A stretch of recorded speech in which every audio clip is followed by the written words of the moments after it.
ऐसे सुरासुरमनुषिन्देवन्दिदं दोदेघायिकं मेमलं पणिमामि बध्यमानं तीर्थं धम्मस्य कर्तारम्। ओम ह्रीं श्री अरहंत सिद्ध आचार्य उपाध्याय साधु पंच परमेष्ठिभ्यो नमो नमः। अपना जीवन सुख शांति में बनाने हेतु संपूर्ण जिनागम को अत्यंत संक्षेप में 5 बिंदुओं में गर्भित करके उनका निर्णय करने के बाद में आत्मोन्मुखी वृत्ति कैसे बने, इस संदर्भ में समयसार जी की 144वीं गाथा की टीका के आधार से अपन ने चर्चा की कि वर्तमान में अपने पास साधन के रूप में यदि कोई पूंजी है तो वह है प्रगट ज्ञान। यद्यपि राग आदि और भी अनंत अनंत पर्याय हैं, पर वे सब विकृत हैं, आकुलतामय हैं, तो वे तो साधन नहीं बन सकती। ज्ञान दर्शन वीर का परिणमन ये स्वच्छ है, भले सम्यक नहीं है पर स्वच्छ है, गर्भ शुद्धता संपन्न है, इसलिए यह साधन है। तो कैसे भी करके यदि इस साधन के माध्यम से ये जिसमें से प्रकट हो रही हैं उसमें ही जोड़ दें, तो चूंकि वह शाश्वत ध्रुव तत्व अनंत वैभव संपन्न है, अखंड प्रतिभासमय है, अनादि अनंत है, एक है, स्वयं निर्विकल्प है, स्वयं ज्ञानानंद स्वभावी है, इसलिए पर्यायों में भी वह सब व्यक्त हो जाता है।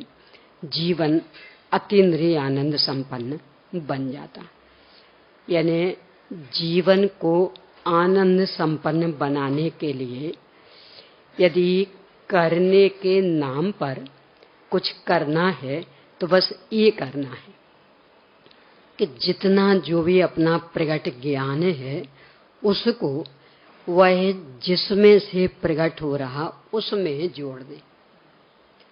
यहां तक कल अपन चर्चा कर चुके।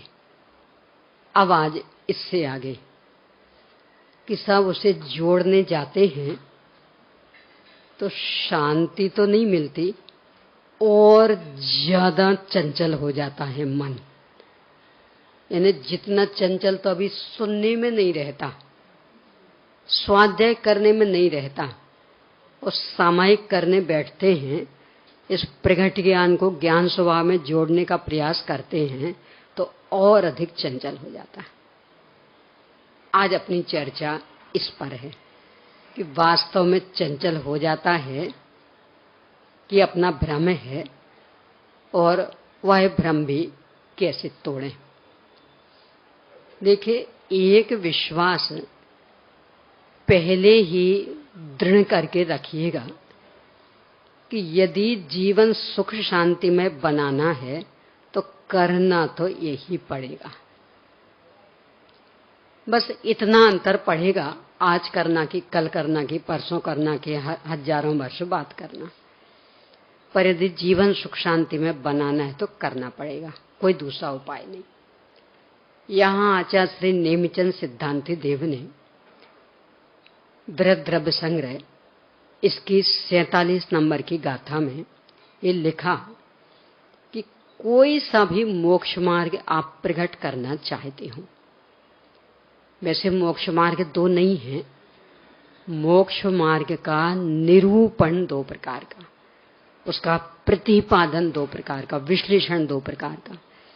तो उस विश्लेषण में भी जो 2 प्रकार बन रहे हैं, तो उनमें से कुछ भी आप प्रकट करना चाहते हो तो उपाय तो एक ही है, ध्यान।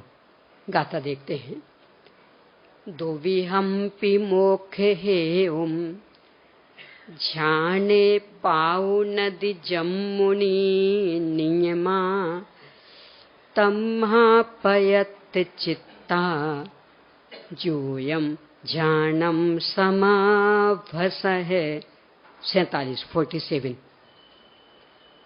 कि दोनों ही प्रकार का मोक्ष मार्ग क्योंकि ध्यान में प्रकट होता है, इसलिए प्रयत्न चित्त यानी मर पच करके भी इस ध्यान का अभ्यास करो। यानी उपाय तो एक ही है, यदि सुखी होना है तो, और कोई दूसरा उपाय नहीं है। तो ये अपने को पक्का विश्वास रहे तो पूरा श्रम यहाँ लगेगा। देखो ये मनोविज्ञान है, जब तक अपने को लगता रहता कि नहीं दूसरा भी कोई उपाय, तो पूरी ताकत लगा के काम नहीं करते। ये बच्चों का होता है ना, जैसे परीक्षा में अच्छे नंबरों से पास होना चाहते, तो एक बच्चे को तो पक्का विश्वास ही है कि एक मात्र पढ़ाई ही उपाय, तो वो तो पूरा मन लगा के पढ़ाई करता। और जिसको ये लगता कि नहीं बहुत सारे उपाय हैं पास होने के, तो सबसे पहले तो पेपर आउट कर लेना, जहां पेपर छपे हैं जिनने डिस्पैच किए उनसे मिल करके उनका पेट भर के और ले लेना। तो बस वो गिने चुने 8-10 प्रश्न कर लेना तैयार, नंबर बढ़िया आ जाएंगे। कदाचित वहां नहीं हो पाए तो जो कॉपी चेक करें उनसे मिल लेना, उनका पेट भरना, वहां सफलता मिल जाएगी। कदाचित वहां नहीं मिले तो जो मार्क लिस्ट बनाए उनसे मिल लेना।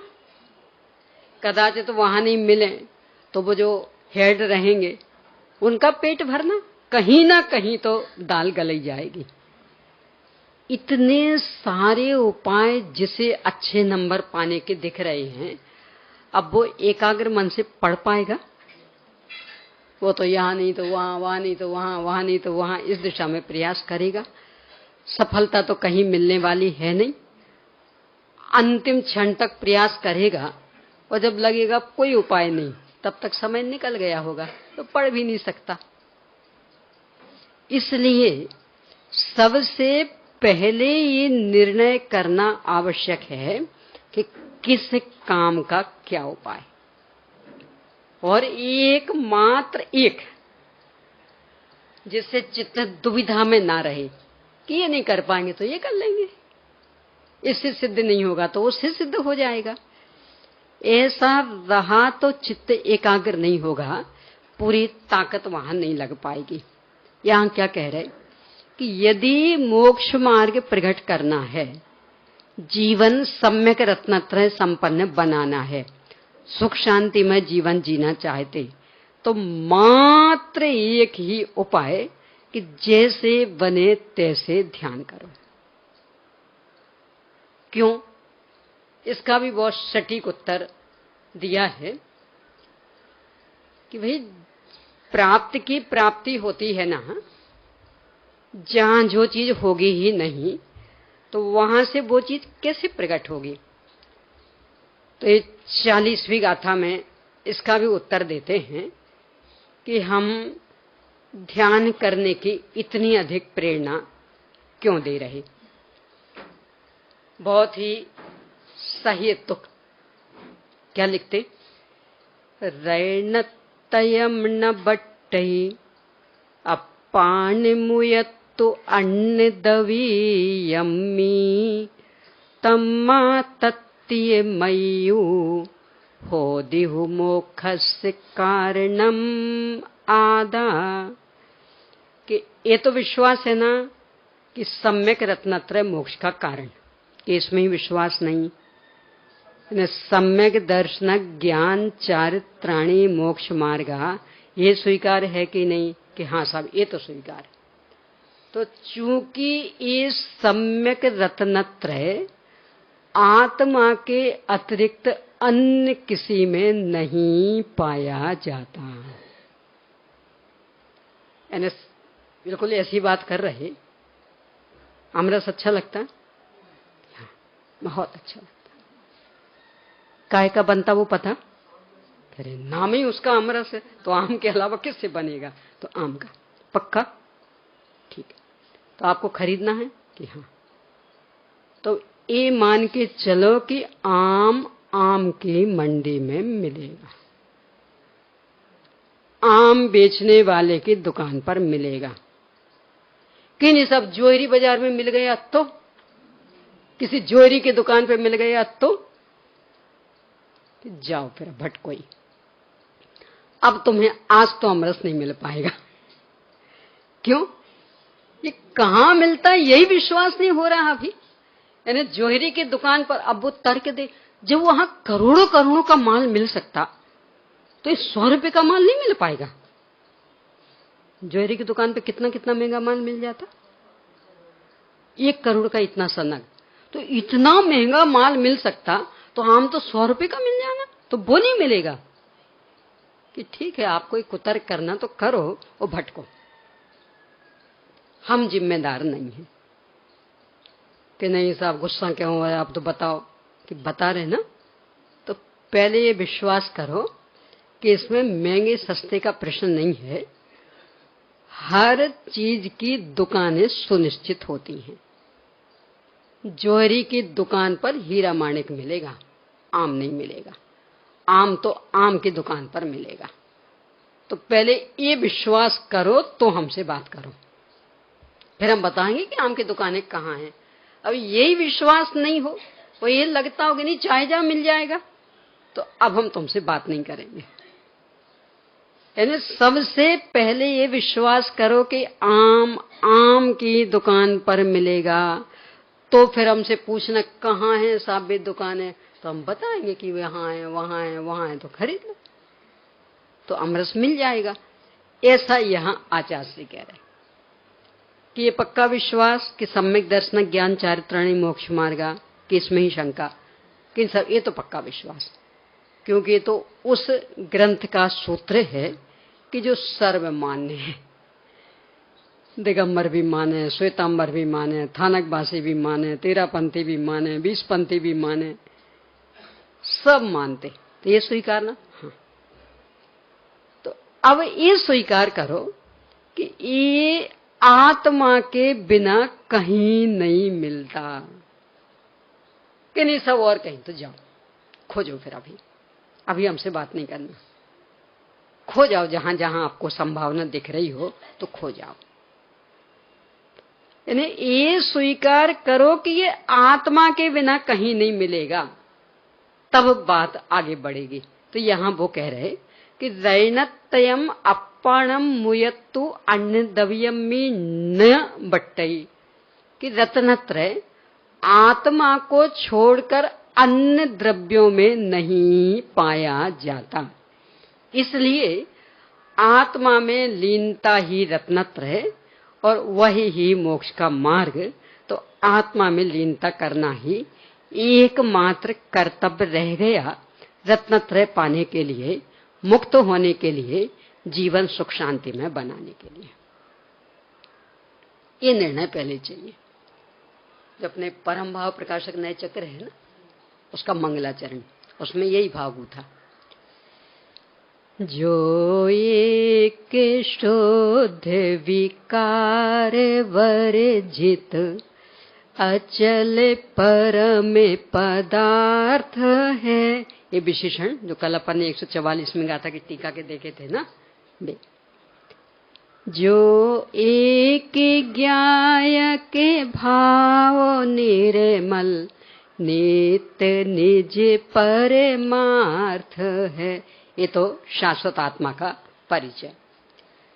जिसके दर सेवा जानने का नाम दर्शन ज्ञान है, हो न मन उसे परमार्थ को जिसमें चरण ही ध्यान है। सम्यक दर्शन ज्ञान चारित्र चाहिए ना। हाँ, किसका नाम?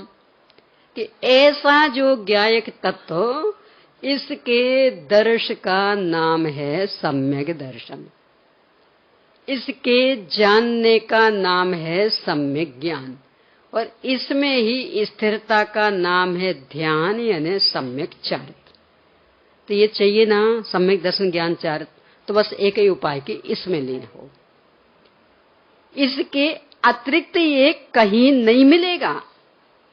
यानी आत्मा का श्रद्धान, छेड़ाला की भाषा में कहें तो और सरल भाषा, पर द्रव्यन ते भिन्न आपे में रुचि सम्यक तो भला है। आपे रूपे को जाने पनो सो सम्यक ज्ञान कला है। आपे रूपे में लीन रहे थिर सम्यक चारित सोई। अब व्यवहार मोखे मग सुनिए हेतु नियति को होई। कि असली सम्यक दर्शन, सम्यक ज्ञान, सम्यक चारित्र तो एक, पर द्रव्यों से भिन्न अपने आप में रुचि सम्यक, पर से भिन्न अपने को अपनत रूप से जानना सम्यक ज्ञान, और अपने में ही नियत स्थिरता सम्यक चारित्र, और बाकी सब व्यवहार, साधन का साधन, कोई साधन के साधन का भी साधन, कोई उस साधन का भी साधन, तो ये सब उपचार से, पर मूल तो सम्यक रत्नत्र ये। तो चूंकि ये आत्माश्रित हैं, इसलिए हर कीमत पर आत्मा में स्थिर होना पड़ेगा। सबसे पहले ये निर्णय कर लें। यदि इसमें ही कमी रही तो आगे की बात नहीं बढ़ पाएगी कि नहीं सब और भी कोई उपाय, और भी कोई उपाय। तो जाओ, जो जो उपाय लग रहे हो पहले आप उनको ही आजमा के देख लो, और जब इतना विश्वास हो जाए, वो जो अपनी पूजन की जयमाला में पढ़ते देवसास गुरु की में, भव वन में जी भर घूम चुका, कण कण को जी भर भर देखा, मृग सम मृग तृष्णा के पीछे, मुझको न मिली सुख की रेखा। रेखा भी नहीं मिली, लाइन भी नहीं मिली। तो इतना विश्वास जब हो जाए, देवशास्त्र गुरु कहते तब हमारे पास आना, तो फिर बात करना हमसे। और यदि लगता हो कि नहीं और भी कहीं सुख की रेखा मिल जाएगी, तो जाओ पहले देखो। क्योंकि जब तक सब ओर से जी नहीं भरेगा, तब तक एकाग्रता से यहां नहीं लग सकता। शर्त है, इसलिए होकर निराश सब जगह भर से, कुछ जगह से नरक से उदास हुए, त्रियंत से भी, मनुष्य देव के सुख तो भी भोगना, कि जाओ पहले भोगाओ। देखो बिल्कुल लौकिक मनोविज्ञान है। कोई दुकानदार बढ़िया से बढ़िया माल बेचता हो, और बिल्कुल ईमानदारी से, सही नाप, सही दाम, माल एकदम सही। अब शंकाशील तो शंकाशील है।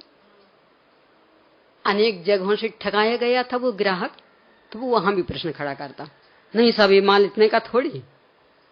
दुकानदार गुस्सा नहीं करता, क्या कहता, नहीं है ना, कोई बात नहीं, रखता कि साहब उस दुकान पे इतने का मिल रहा, जाओ देखो, जाओ जहां से भी इससे एक पैसे भी कम में मिल जाए तो खरीद लेना, और मुझे भी बता देना तो मैं भी खरीद लूंगा।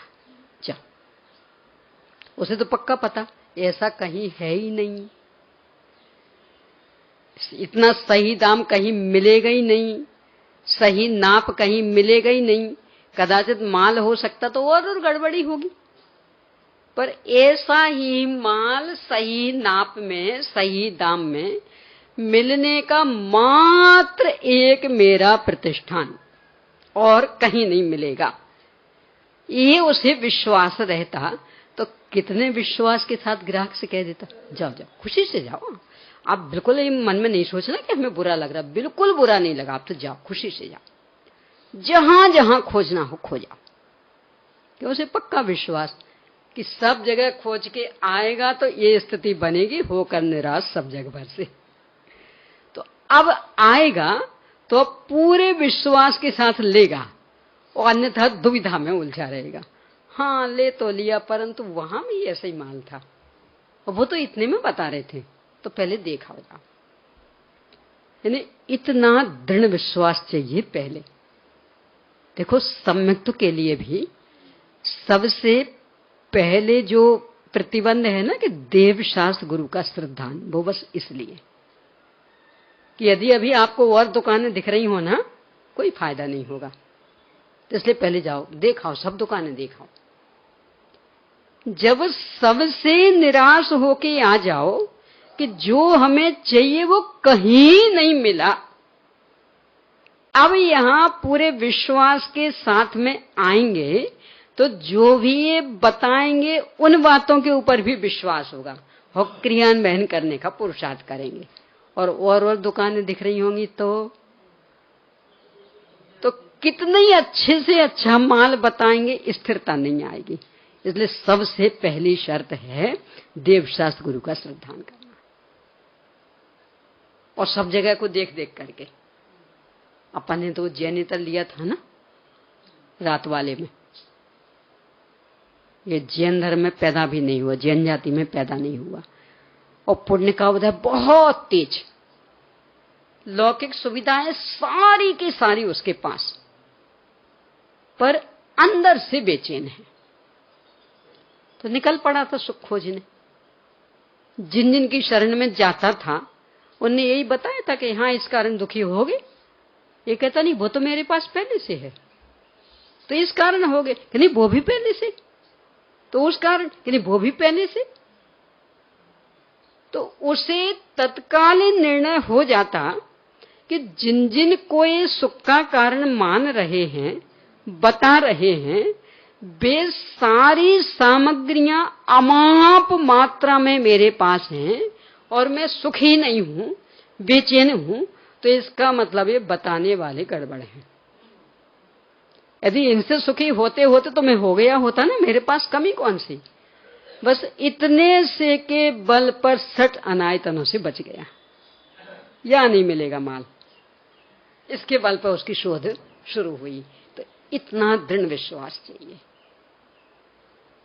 यानी मिलेगा नहीं मिलेगा वो बाद की बात, वो तो जब अंतरोन्मुखी पुरुषार्थ करेगा तब।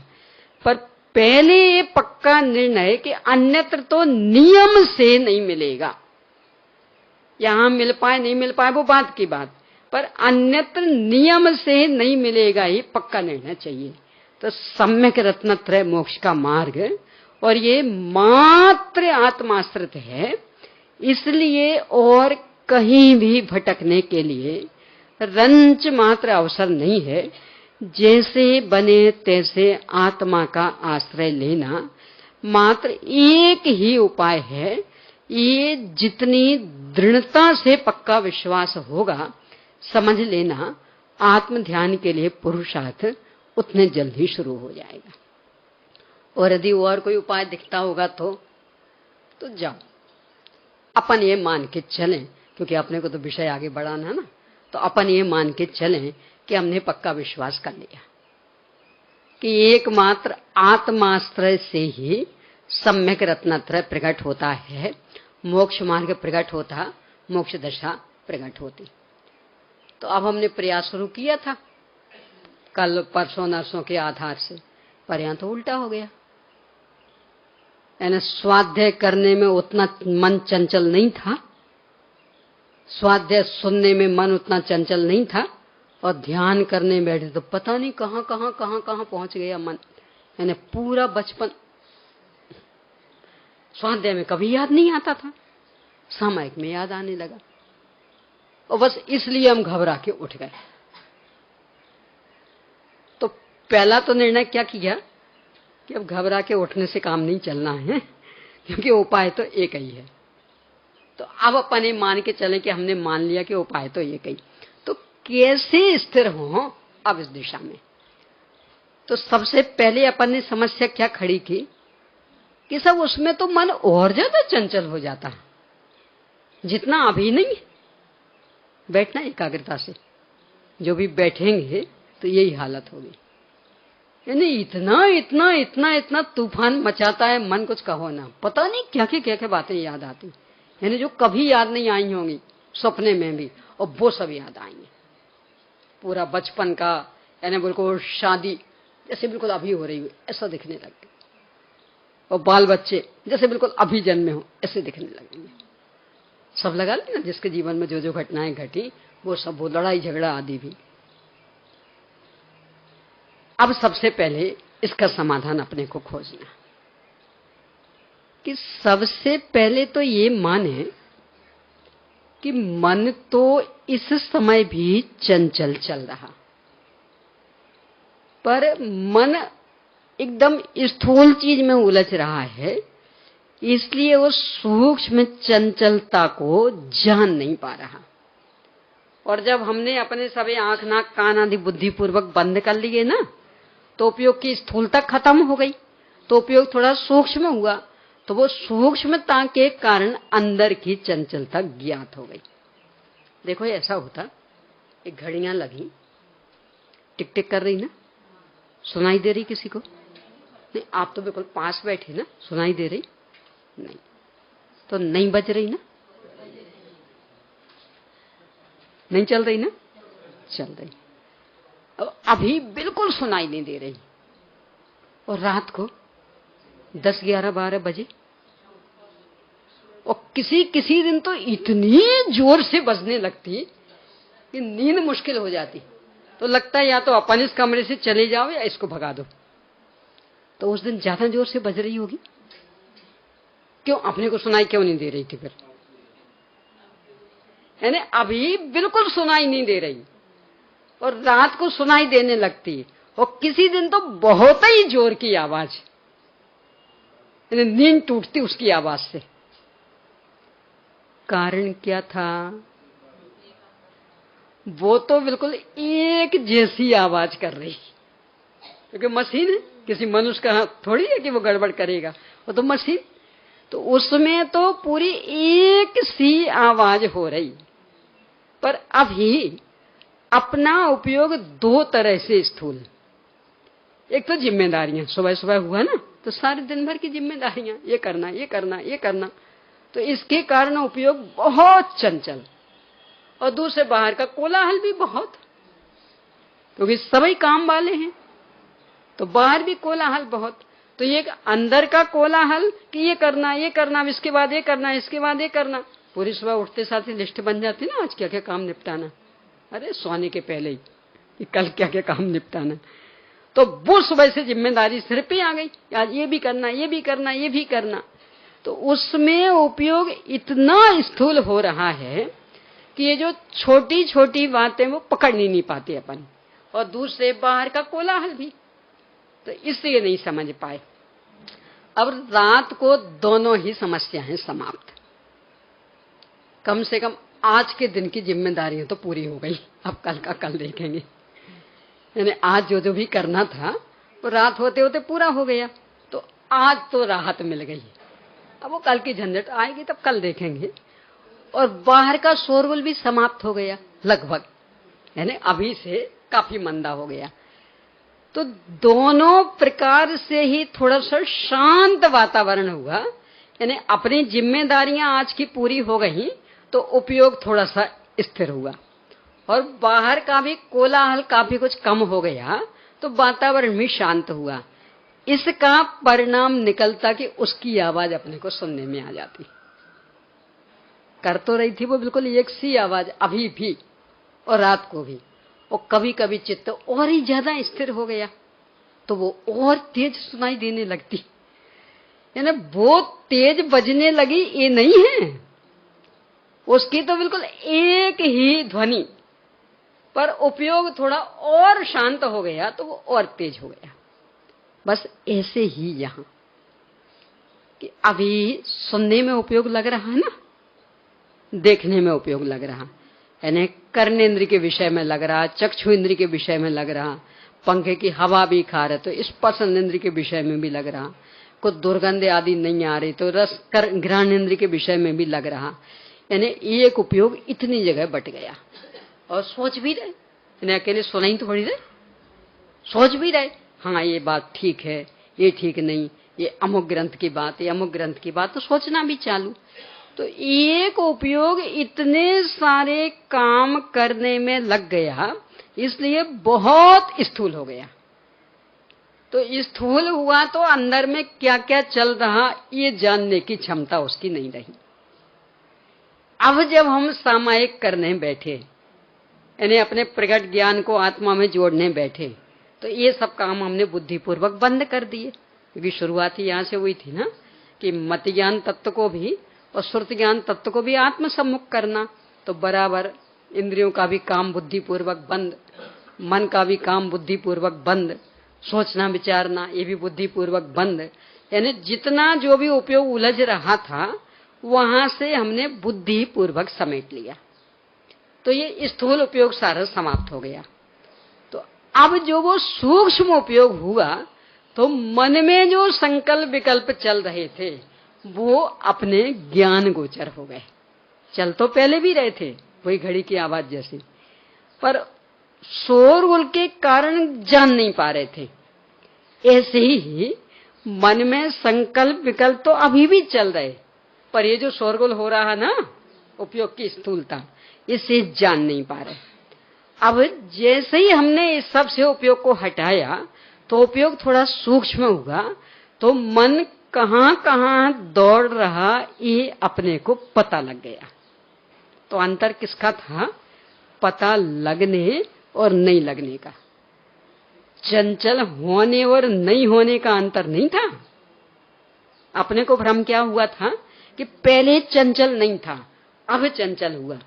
और वस्तु स्थिति क्या थी कि चंचल तो दोनों में था, पर स्थूल उपयोग में पता नहीं लग पा रहा था और सूक्ष्म उपयोग में पता लग गया। वही घड़ी के जैसा कि आवाज तो वो हमेशा कर रही, बिल्कुल एक जैसी ध्वनि, रत्ती पाई भी उसकी ध्वनि में अंतर नहीं पड़ता, क्योंकि वो शैल से चल रही है। यानी अपनी आवाज नहीं कि कभी अपन कम कर लेते हो कभी तेज, शैल की आवाज में बिल्कुल एक जैसी, पर शोरगुल में वो आवाज सुनाई नहीं दे रही थी। ऐसे ही मन में संकल्प विकल्प तो निरंतर चल रहे, पर उपयोग की स्थूलता के कारण अपन उसे जान नहीं पा रहे थे। और जब इन सब से हमने उपयोग को समेट लिया तो वो जानने में आने लगे। तो अंतर तो किसका है? जान पाने और नहीं जान पाने का। और अपने को भ्रम क्या हो गया? उपयोग के चंचल होने और नहीं चंचल होने का। तो सबसे पहले तो ये भ्रम तोड़ना कि सब वैसे मन चंचल नहीं था अब चंचल हो गया, कि गलत। तो सही क्या है? चंचल तो हमेशा था, पहले भी और अभी भी। तो फिर चक्कर क्या कि पहले उपयोग स्थूल था तो हम जान नहीं पा रहे थे, और अब हमने उपयोग सूक्ष्म किया बुद्धिपूर्वक तो जानने लगे। तो अंतर तो जानने और नहीं जानने में पड़ा है, मन के चंचल होने और चंचल नहीं होने का नहीं है। तो ये भ्रांति सबसे पहले तोड़ना कि मन तो हमेशा चंचल ही है।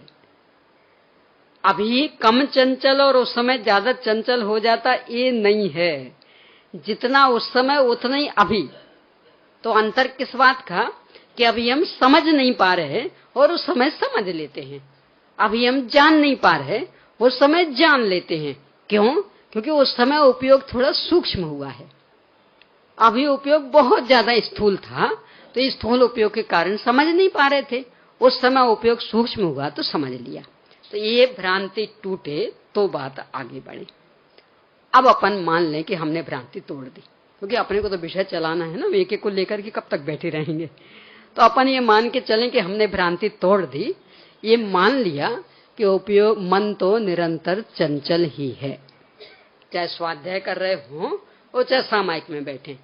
अंतर बस इस बात का है कि स्वाध्याय के समय सुनना पढ़ना सब लगा लेना इसमें, तो इस समय उपयोग एकदम स्थूल होता है तो वो चंचलता हम जान नहीं पाते, और सामायिक के समय उपयोग सूक्ष्म हो जाता है तो वो चंचलता हम जानने लगते।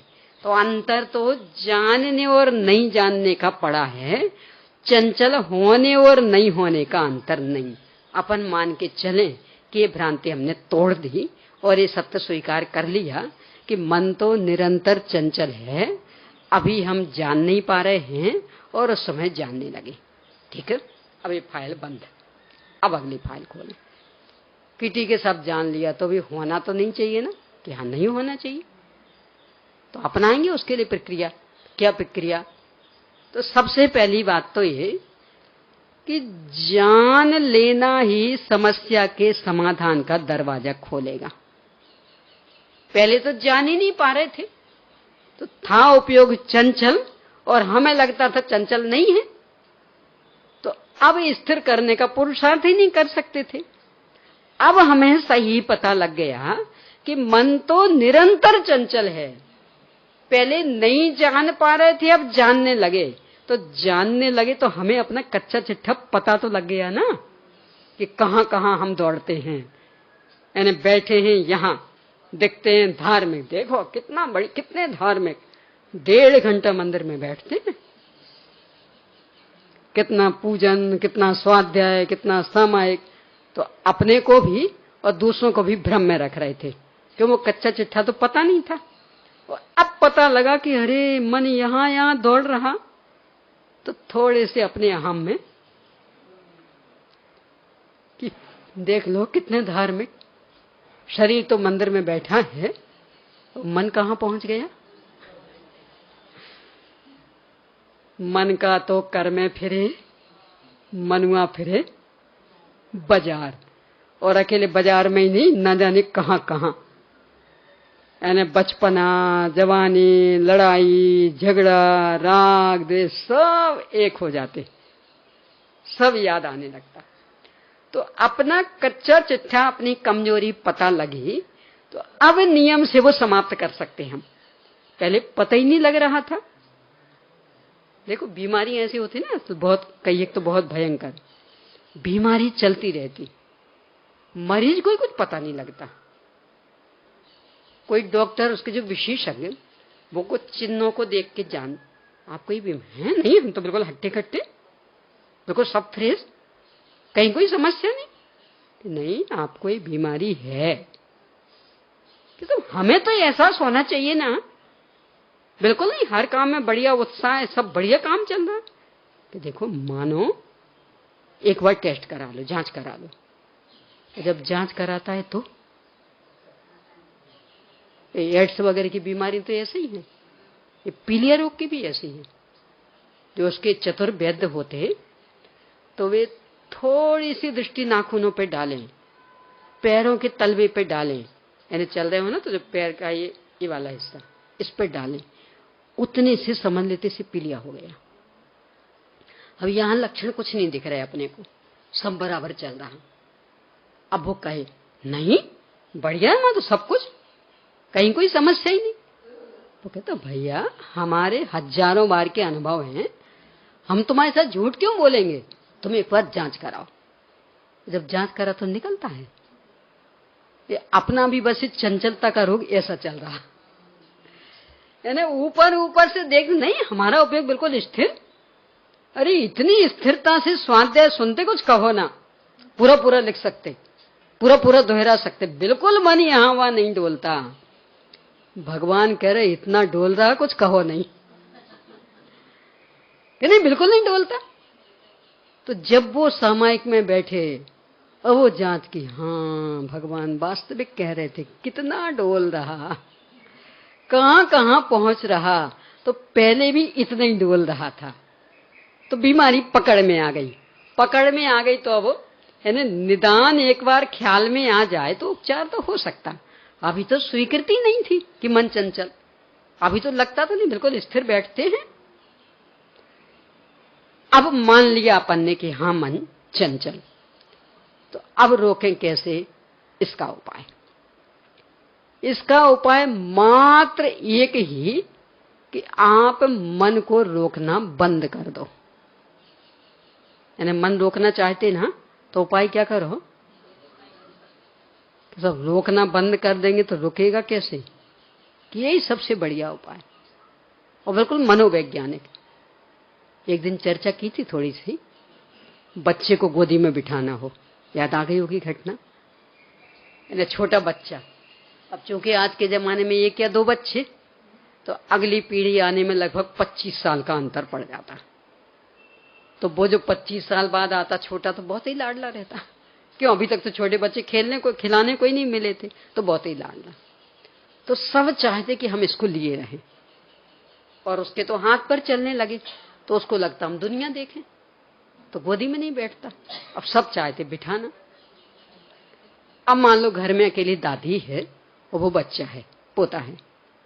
अब दादी चाहती कि अभी आराम से, क्योंकि वो और तो है नहीं कि नहीं तो वो छीनते कि नहीं हमें दो हमें दो हमें दो। अब अकेले अपन है तो आराम से पोते को गोदी में बिठा के खिलाएंगे, वो तो भागता है। अब आप गोदी में बिठाना चाहते तो उपाय क्या है? बिल्कुल मत बिठाओ। फिर बिल्कुल नहीं बिठाएंगे तो कैसे बैठेगा? बता रहे हैं, आप छोड़ दो, बिल्कुल उसको छोड़ दो, बिल्कुल मत बोलो, और ऐसे बन जाओ कि जैसे आप उसे देख ही नहीं रहे, आपको उससे कोई मतलब नहीं, ऐसे बन जाओ। नाटक करो थोड़ा और बैठ जाओ। अब वो दौड़ेगा, घर में और तो कोई है नहीं, बस अकेले आप और वो, तो बिल्कुल दरवाजे तक पहुंच जाएगा, दरवाजे खोल भी लेगा, बाहर निकल जाएगा। पर आप निश्चिंत रहना, आप अपने संकल्प पे दृढ़ रहना कि हमें कुछ मतलब नहीं।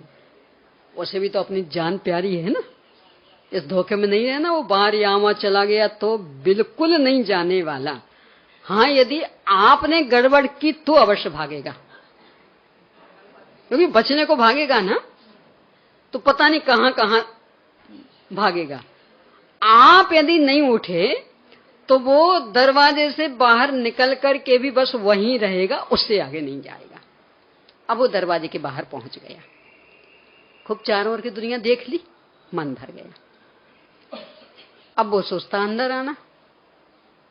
पहले तो ये सोच रहा था दादी आएगी पकड़ने तो हम और भागेंगे, पर दादी तो आई नहीं। अब वो दरवाजे तक आ जाता और वहां से ऐसा देखता, पर दादी ने तो पक्का संकल्प कर लिया, तो बिल्कुल अब उसको ख्याल में आ गया। अब वो दरवाजे के अंदर आ गया, दरवाजा बंद भी कर दिया, कुंडी भी लगा दी। अब सोच रहा दादी आ बुलाएगी, पकड़ लेगी। आप तो पूरी संकल्पबद्ध, उठे ही नहीं। अब धीरे धीरे उल्टी रास्ता, देखा होगा सब भुक्तभोगी बैठे हो, तो उल्टी रास्ता। अब उल्टी रास्ता बिल्कुल आपके सामने आके खड़ा हो गया, पर आपने तो संकल्प ले लिया, तो बिल्कुल यानी ऐसे बने कि जैसे पता ही नहीं आपको कि कहाँ है वो। अब क्या करेगा वो?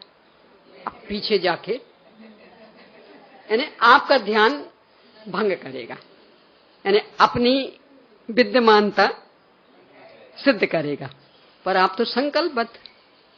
अब उसे बड़ी हैरानी होगी। तो अब सामने आके आप बिल्कुल हाथ ऐसे बांधे बैठे ना, वो स्वयं आपके हाथ खोलेगा और फिर गोदी में बैठ जाएगा। वो स्वयं, बोलो है कि नहीं बच्चों का मनोविज्ञान? यानी जितना आप उसे पकड़ेंगे उतना अधिक वो भागेगा, और आप संकल्प कर लो, देखें कितना भागता। आखिर उसकी भी एक सीमा है ना, उसे भी तो अपना डर है ना, जाएगा कहां। तो आप संकल्पबद्ध हो जाएं कि हमें बिल्कुल नहीं पकड़ना, बस धैर्य रखना पड़ेगा। अधीर होगे तो अरे वो दरवाजे खोल के बाहर निकल गया, गया काम से, अब वो लौटने वाला नहीं है। कि धैर्य रखो, निकल जाने दो बाहर, पर कितना निकलेगा? अपने दरवाजे ही बाहर, उस सड़क पार करने वाला नहीं है। कदाचित तो और भी आगे बढ़ा तो उतना ही कि जहां से आप दिखते रहो उसे, क्योंकि उसे भी सहारा चाहिए ना, वो भी तो जान के लिए डर रहा ना, और तो कोई घर में है नहीं। तो जहां से आप दिखते रहो बस उतनी दूर भागेगा। और वो भी इस कीमत पर कि अब दादी आएगी बुलाने।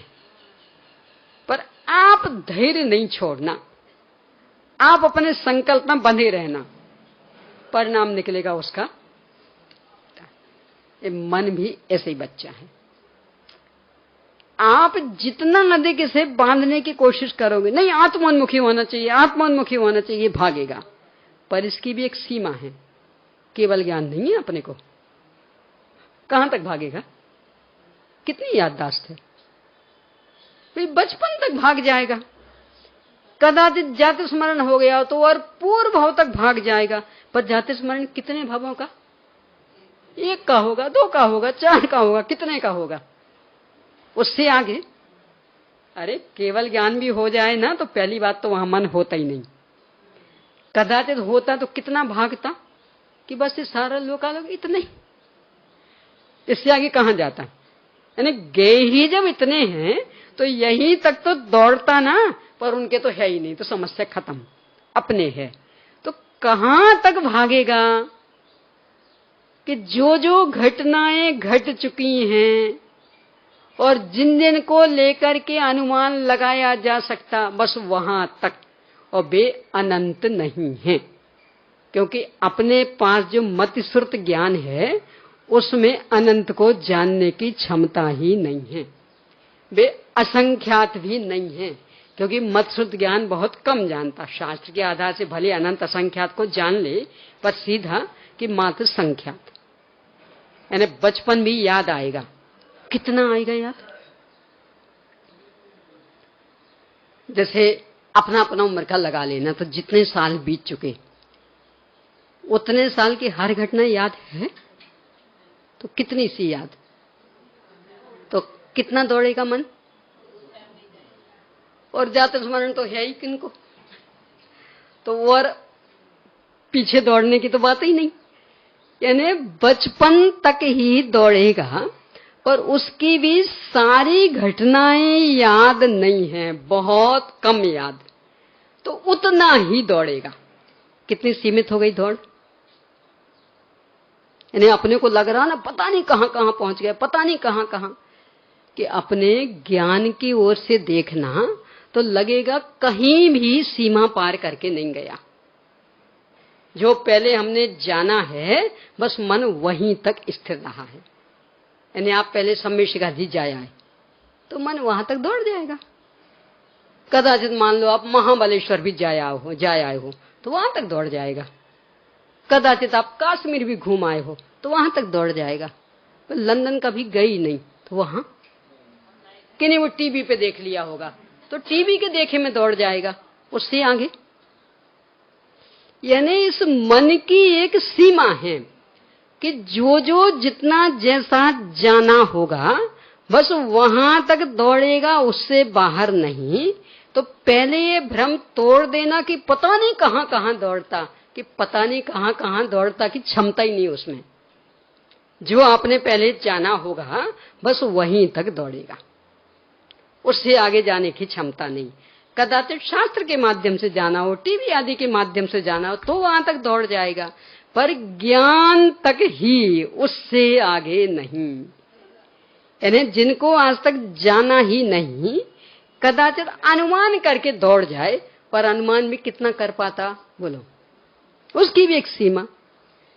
तो ये भ्रम तोड़ देना कि पता नहीं कहां कहां दौड़ जाता, कि बिल्कुल नहीं दौड़ता, कहीं कहीं असीम बिल्कुल नहीं है, बिल्कुल सीमा में। यानी जो हमने जाना है, जो याद रखा, बस वहीं तक दौड़ता।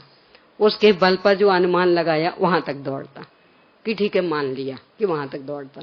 पर नहीं दौड़ना चाहिए ना, कि हाँ नहीं दौड़ेगा, आप सहज हो जाए, बिल्कुल नहीं दौड़ेगा। तो अब आप सहज हो जाएं कि दौड़ने दो, असीम तो दौड़ ही नहीं रहा, सीमा के अंदर दौड़ रहा, दौड़ने दो। सब सहज कैसे हो? तो अब इसके लिए पहले जो जो अपन ने निर्णय किया था वो दोहराएं। कि सबसे पहली बात तो वो ज्ञान का कमाल है ना, यानी याद आ गया। याद आ गया मतलब जानकारी बढ़ गई। यानी पहले आपको ये भ्रम हो गया था कि मेरी याददाश्त बहुत कमजोर हो गई, और आप सामायिक करने बैठे और बचपन में सहेली के साथ जो एक बार झगड़ा किया था और अच्छी दमादम वो याद आ गया, तो इससे क्या पता लग गया? याददाश्त बहुत तेज है, यानी हमारी जानने की क्षमता बहुत तेज। तो जानने की क्षमता की तीव्रता को देखकर खुश होना चाहिए कि दुखी होना चाहिए? बोलो। यानी आपकी याददाश्त बढ़े। अरे लोग तो याददाश्त बढ़ाने का प्रयास करते हैं, कितने कितने नकली प्रयास, स्मरण शक्ति बढ़ जाए, स्मरण शक्ति बढ़ जाए। सामायिक ने तो पहले से ही बता दिया कि तुम्हारी स्मरण शक्ति इतनी अधिक है कि वो 20 साल पहले गए थे ना शिखर जी, तब से नहीं गए। और आज सामायिक को बैठे और आत्मा तो एक और रह गया और पूरी शिखर जी की वंदना हो गई। यानी 20 साल पहले की घटना बिल्कुल प्रत्यक्ष दिखने लगी। कितनी याददाश्त मजबूत। तो अपनी स्मरण शक्ति की वृद्धि देख करके खुशी होनी चाहिए थी कि खेद होना चाहिए था? इसका नाम है सहजता। ये एक बिंदु। यानी आप उसमें ज्ञानपना देखो ना, स्मरण शक्ति देखो ना, तो उससे तो और खुशी जगेगी। कह रही इतनी याददाश्त हमारी, हम तो समझ रहे थे अब बुढ़ापा आने लगा ना तो भुलक्कड़ होने लगे, 60 बुद्धि नाठी, तो अब 60 की ओर जा रहे ना तो भूलने लगे। पर यहां तो इतनी याददाश्त थी, कहां मैं भुलक्कड़। तो वो जो याददाश्त पहले जिससे परेशान हो रहे थे, अब उससे खुश हो जाओगे। और जब खुश होगे तो अब हटाने की कोशिश करोगे कि लगेगा और देखें और क्या क्या याद आता, तो अब तो सहज स्वीकार हो जाएगा। तो एक बिंदु, यानी उसमें अपनी ज्ञान क्षमता की वृद्धि देखें तो सारा परिणाम सहज स्वीकार हो जाएगा। एक बात। अब दूसरी बात कि नहीं हम बैठे तो सामायिक को थे, बचपना तो विषय नहीं बनना चाहिए था ना। अरे आत्मा बनता, आत्मा नहीं बनता तो परमात्मा बनते, यहां तक चल जाता। ये तो बचपना याद आने लगा। अब इसको सहज स्वीकार करने का प्रयोग भगवान से पूछते। 14 तारीख को सुबह 5 बजे हम सामायिक में बैठेंगे। उस समय हमारे ज्ञान का गे क्या बनना है? क्या बताते? जो बना वही बताते ना कि बचपना बनना है भगवान, बचपना सामायिक में? कि हाँ। कहते तो आप झूठ तो नहीं बोल रहे, मैं तो सामायिक में बैठूंगी। बेटा बचपना याद बनना है ज्ञान का गे। और भगवान से पूछते कितने कितने से? अनंत हैं। तो अनंत अनंत भगवान ने, यानी अनंत सिद्ध भगवान ने बताया कि 14 तारीख को सुबह 5 बजे तुम्हारे ज्ञान का गे बचपना बनना है। तो अब बोलो हमारी नादानी से बना कि वो बनने योग्य था इसलिए बना। तो अब यदि उसे झुटलाने का विकल्प नहीं, ये तो नहीं बनना चाहिए था, तो हम अनंत सिद्ध भगवान के भक्त हैं कि उनको लांछित करने वाले। यानी वे कह रहे बेटा हम अनंत काल से, अनादिकाल पहले से जान रहे, और अनादिकाल से आज तक के बीच में अनंत काल बीत चुका, और तब से हम जान रहे हैं कि इस तारीख को इतने समय तुम्हारे ज्ञान का गे ये बनना है, और तुम कह रहे नहीं ये तो नहीं बनना चाहिए। तो हमारे प्रति भक्ति रखते हो, हमारे ऊपर विश्वास करते हो कि हमारे ज्ञान पर प्रश्न चिन्ह खड़ा करते, तुम हमारे भक्त हो कि अवर्ण बात करने वाले? बोलो। तो फिर क्या करना चाहिए कि भगवान यदि आप अनादि काल से देख रहे थे और अनंत अनंत भगवान, तो ठीक है हम भी सहज स्वीकार करते कि हमारे ज्ञान का गे यही बनना था, तो बन गया। अब उसमें रोने धोने का क्या सवाल? ये क्यों बना, ये क्यों नहीं? अरे भगवान कह रहे बनना था ना, बन गया। तो इसके बल पर सहज स्वीकार हो जाएगा। यानी भगवान ने पहले से बता दिया। देखो ये ऐसी कई कई बीमारियां होती ना, यानी कोई भी दवा चालू की तो मान लो शरीर से खूब पसीना निकलेगा और वो पसीना एकदम लाल रंग का होगा, यानी आप पहुंचोगे तो रूमाल ऐसा जैसे रक्त लग गया हो। अब वो देख के घबराते, हे भगवान ये क्या हो गया। तो ऐसी कोई बीमारी हो और टेबलेट का ऐसा रिएक्शन आने वाला हो तो डॉक्टर पहले से कह देता, देखो ये टेबलेट पेट में जाएगी, इससे पसीना ऐसा निकलेगा और उसका रंग ऐसा निकलेगा, तो तुम घबराना नहीं। अब वो अपन बराबर पहुंच रहे और बिल्कुल रक्त जैसा रंग रहा है, अब बिल्कुल रक्त जैसा हो गया रूमाल, अब घबराओगे क्यों? हमें तो पहले से पता था, वो डॉक्टर ने तो पहले कह दिया था कि ये गोली पेट में जाएगी तो ऐसा ऐसा होगा। घबराहट खत्म। अब अपन ने जब भगवान से पूछा, भगवान आज बचपना याद क्यों आया हमें समय के समय, और भगवान ने बता दिया, बेटा हम अनादि से जान रहे थे कि आज की तारीख में इस समय ये तुम्हारे ज्ञान का घेय बनेगा, तो अब घबराहट के लिए कि नहीं, हमने लापरवाही बरती ना, इसलिए बचपना याद आ गया। यदि सावधान रहते तब तो आत्मा ही ज्ञान का घेय बनता, यानी वो डॉक्टर ने बताया नहीं हो तो घबरा गया अपन। ऐसा लगता कहीं उल्टी सीधी तो नहीं खा ली, गोली कोई दूसरी खानी थी और कोई दूसरी खाली हुई, ऐसा तो नहीं हुआ। अब डॉक्टर भैया को फोन किया, सब ऐसा ऐसा हो गया। अरे घबराओ नहीं, इससे तो और पक्का पता लग गया कि आपकी बीमारी हमें ख्याल में आ गई और दवा बिल्कुल सटीक है, तो घबराओ नहीं। अब कितनी निश्चिंता। तो अपन ने भगवान डॉक्टर से पूछा, उन्होंने कहा बेटा घबराओ नहीं, हम तो अनादि से जान रहे थे। कितनी निश्चिंता। तो अब वो ज्ञान का घेय सहज स्वीकार हो जाएगा। ये दूसरा। अब तीसरा, समय तो हो गया, आगे करेंगे और चर्चा। चलिए प्रश्न लिख लीजिए। सामायिक और स्वाध्याय में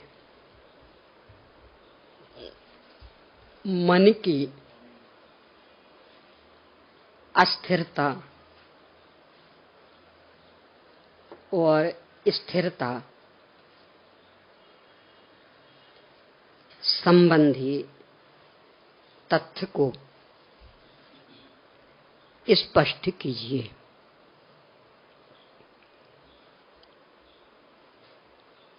अगला,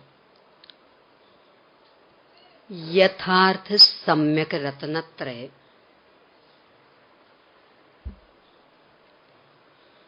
क्या है, और वह एकमात्र किसके आश्रय से प्रकट होता है, यह बताते हुए ऐसे निर्णय की आवश्यकता का कारण भी बताइए।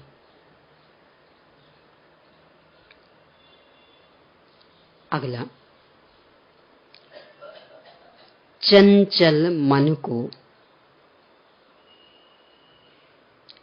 सहज स्वीकार करने के दोनों उपाय बताइए।